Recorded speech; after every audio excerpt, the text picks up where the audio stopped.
Hello and welcome to the Monday, June 2nd, 2025 edition of the SANS Internet Storm Center's Stormcast. My name is Johannes Ulrich, and this episode brought to you by the SANS.edu Graduate Certificate Program in Penetration Testing and Ethical Hacking is recorded in Jacksonville, Florida.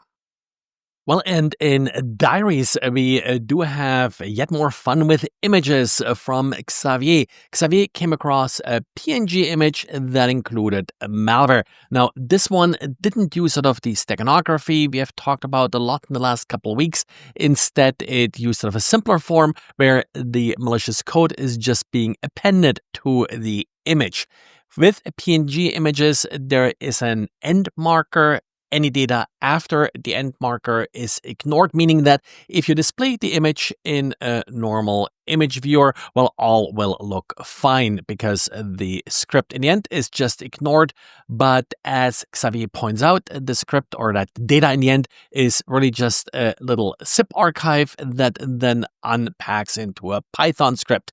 Now, one trick they're sort of doing here is that they are replacing the desktop wallpaper with their own sort of little wallpaper. Now, Xavier considers this a little bit more proof of concept than actual malware, in part because, well, it's just a very simple, straightforward, basic remote admin tool. Also, this particular wallpaper sounds more like something that's sort of being done to indicate, hey, this is sort of something that could be exploited rather than the exploit itself.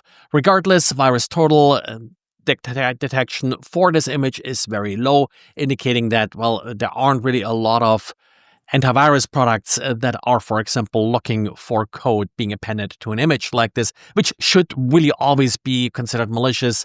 In this case, you may say, okay, this is a little custom tool. That's probably not going to be a specific signature for it, but it's exactly the point, the problem with a signature-based detection, which even with today's AI-enabled tools, we still often rely on signatures. Even with AI, you just don't really know what the signatures are because they're often then created by various machine learning algorithms. Well, and Horizon 3 did release a blog post outlining how to exploit a recently patched Cisco iOS vulnerability.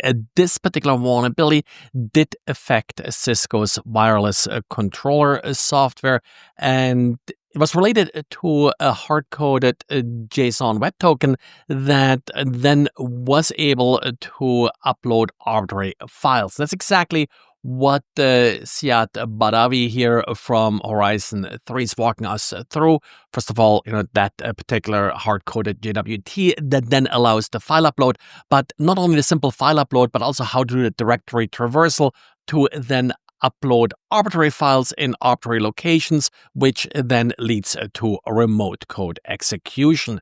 Pretty straightforward exploit, so something that definitely you must patch now, given that all the details are now available to the bad guys. At this point, I haven't seen any exploit attempts in our own honeypot data yet, but remember, our honeypots don't necessarily emulate these particular devices, so there may be better attackers out there that are just targeting these particular devices.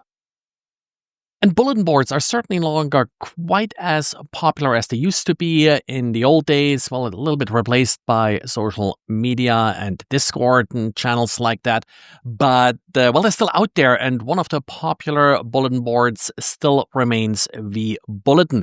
vBulletin patched a vulnerability about a year ago without really announcing the patch as a patch for this vulnerability. We now have a blog post by Carmain Security showing the nature of the vulnerability and how to exploit it.